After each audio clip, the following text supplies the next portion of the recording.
버림받은 막내딸이 집안을 일으켰다. 옛날 어느 고을에 아들 넷을 둔 큰 상인이 살고 있었다. 그는 늘 말하길 집안은 아들이 지키는 법이다. 라 하였다. 늦둥이로 태어난 막내는 딸이었고 그 아이가 태어나던 날 상인은 고개를 저었다. 또 딸이라니 하늘이 나를 시험하는구나. 막내는 태어나면서부터 환영받지 못했다. 새 옷은커녕 형들이 입다 남긴 누더기를 물려받았고 따뜻한 밥 대신 찬밥을 먹기 일쑤였다. 어머니마저도 남편 눈치를 보며 막내를 멀리했다. 그러나 아이는 원망 대신 배움을 택했다. 형들이 글 읽기를 싫어하고 장부 보기를 귀찮아할 때 막내는 마루 끝에 앉아 몰래 숫자를 익혔다. 아버지가 장터에서 돌아오면 말없이 짐을 나르며 장사 이야기를 귀동냥했다. 세월이 흘러 아들 넷은 장성했다. 큰아들은 술과 노름에 빠졌고 둘째는 친구 따라 허세를 부리며 돈을 탕진했다. 셋째는 남의 말을 쉽게 믿어 사기를 당했고 넷째는 일은 하지 않고 허황된 꿈만 쫓았다. 상인이 평생 모은 재산은 눈 녹듯 사라졌다. 창고는 비어가고 논밭은 하나둘 팔려 나갔다. 마침내 집안에는 빚 독촉장이 쌓였다. 그제야 상인은 탄식했다. 아들 넷을 두고도 이 꼴이 되다니. 그날 밤 막내가 조용히 아버지 앞에 섰다. 아버지, 아직 늦지 않았습니다. 상인은 허탈한 웃음을 지었다. 내가 무엇을 안다고 그러느냐. 막내는 오래전부터 써온 장부를 펼쳤다. 형들이 어디에 돈을 쓰고 어떤 거래에서 손해를 봤는지, 남은 자산이 무엇인지 빼곡히 적혀 있었다.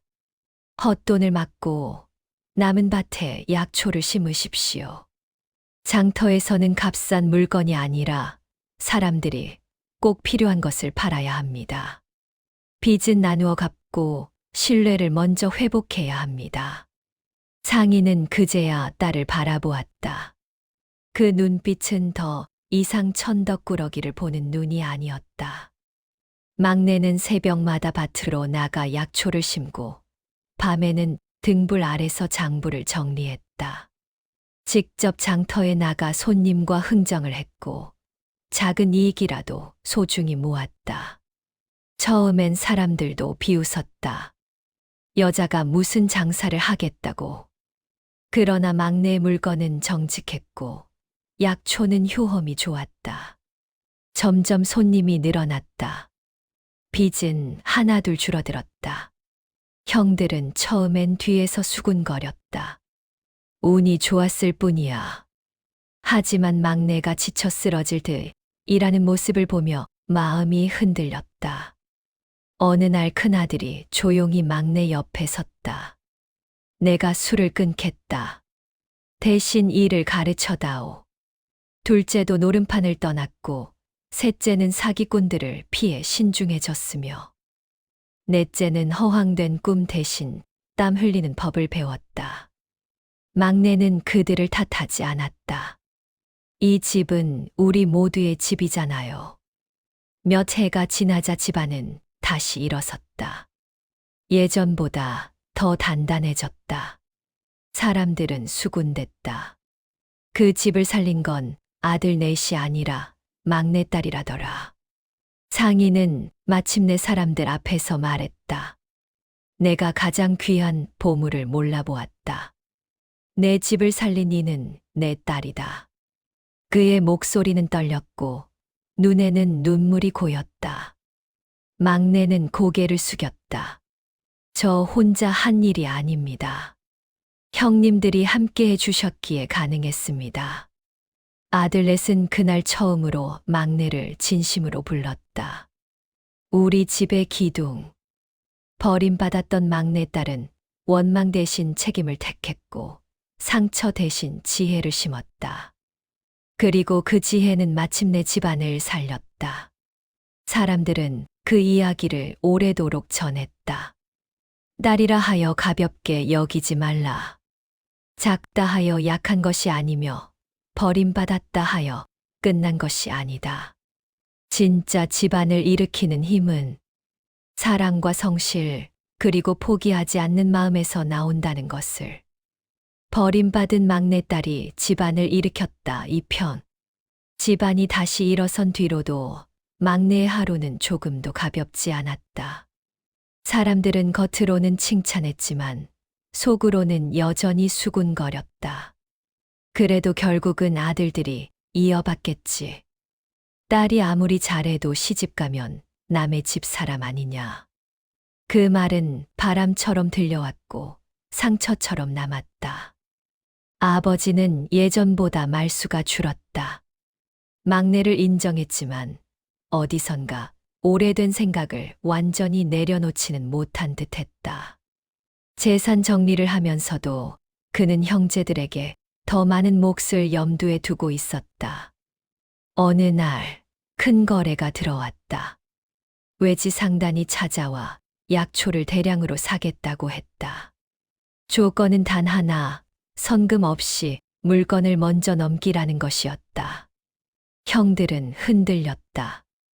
이 기회를 잡으면 단숨에 큰 돈을 벌 수 있어. 이제 우리도 크게 한번 해보자. 아버지도 고개를 끄덕였다. 이 정도는 모험이라 할 것도 아니지. 그러나 막내는 조용히 말했다. 상단의 평판을 확인해야 합니다. 형들은 불만스러웠다. 또 조심하자는 거냐? 그렇게 소심해서 언제 큰 장사를 하겠어.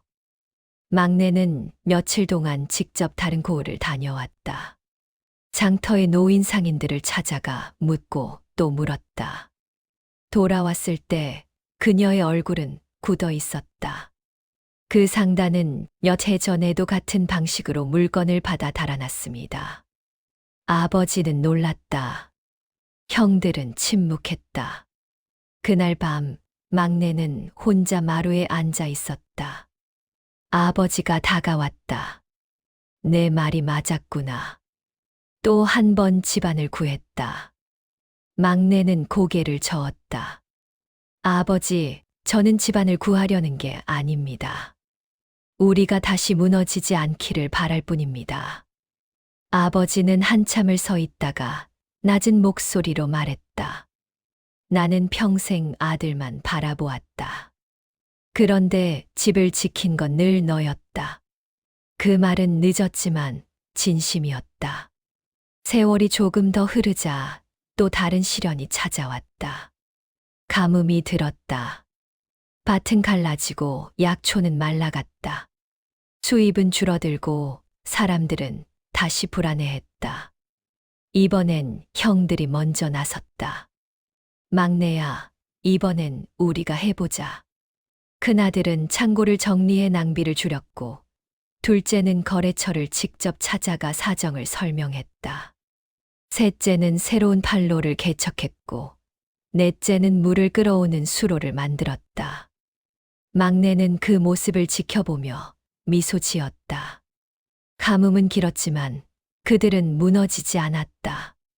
오히려 고을 사람들을 도왔다.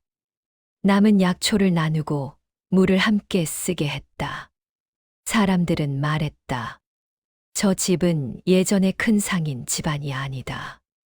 이제는 믿을 수 있는 집이다. 어느 날 고을 원님이 그들을 불렀다.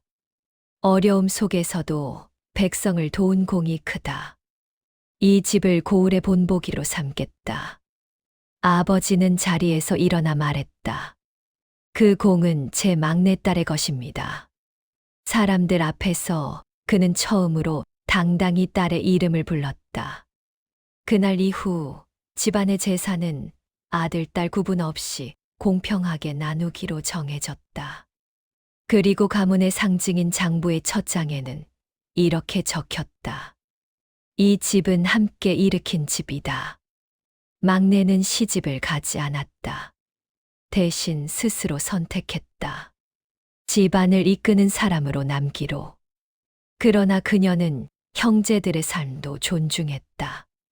형들은 더 이상 과거를 부끄러워하지 않았다. 그들은 과거를 배웠다. 아버지는 노년이 되어 병상에 누웠다. 내가 마지막으로 묻고 싶다. 너는 나를 원망하지 않느냐? 막내는 조용히 손을 잡았다.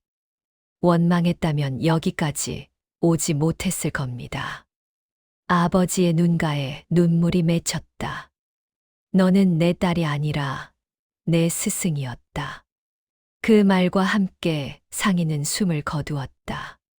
장례가 끝난 뒤 형제들은 마루에 모였다. 이 집의 주인은 누구인가? 막내는 말했다. 주인은 없습니다. 우리는 함께 지키는 사람들입니다. 그 집안은 이후로 더 번성했다. 하지만 그들이 자랑한 것은 부가 아니었다. 버림받았던 한 딸이 원망 대신 지혜를 택했고 상처 대신 책임을 심었으며 무너진 집안에 다시 숨을 불어넣었다는 사실이었다. 그리고 사람들은 두 편의 이야기를 하나로 묶어 전했다. 집안을 망친 것은 아들 넷의 허영이었고 집안을 살린 것은 막내의 마음이었다. 그러나 진짜 기적은 후회한 아들들이 끝내 변했다는 것. 그리고 그들을 품어낸 막내의 용서였다. 버림받은 막내딸이 집안을 일으켰다 3편. 집안이 다시 단단해진 뒤에도 세상은 가만히 두지 않았다. 막내는 여전히 새벽에 일어나 장부를 펼쳤다. 형제들은 각자의 자리를 지켰고 고을 사람들은 그 집을 믿고 따랐다. 하지만 믿음이 커질수록 시기 또한 함께 자랐다. 이웃 고을의 큰 상단이 그 집을 눈의 가시처럼 여기기 시작했다. 딸이 집안을 이끈다니 채통이 말이 아니다. 저 집을 무너뜨리면 우리 길이 열린다. 그들은 몰래 헛소문을 퍼뜨렸다. 약초에 문제가 있다더라. 장부를 속인다더라. 관청과 결탁했다더라. 소문은 바람보다 빠르게 번졌다. 어느 날 거래하던 상인 하나가 등을 돌렸다. 미안하오. 괜히 연루되기 싫소. 형제들의 얼굴이 굳었다. 또 시작이냐. 막내는 조용히 말했다. 이번에는 우리가 직접 나가겠습니다. 그녀는 형제들과 함께 장터 한복판에 자리를 폈다. 약초를 끓여 직접 나누어 주고 장부를 공개했다. 숨길 것이 없다는 듯 사람들 앞에서 모든 거래 기록을 보여주었다. 의심이 들면 직접 확인하십시오. 그 당당함에 사람들은 오히려 고개를 숙였다. 며칠 뒤 약초를 먹고 낳은 아이의 어머니가 장터에서 소리쳤다.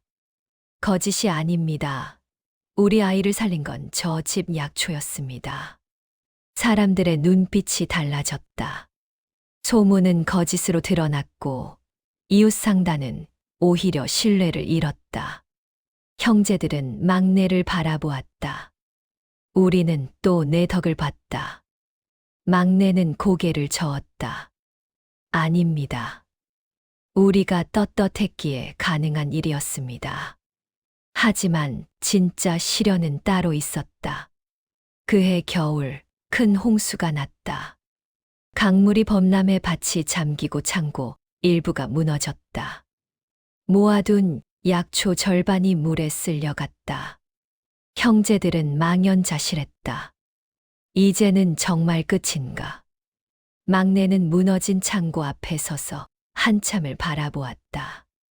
그리고 말했다. 우리는 한 번 망해봤습니다. 다시 일어섰지요. 이번에도 다르지 않습니다. 형제들은 이를 악물고 나섰다.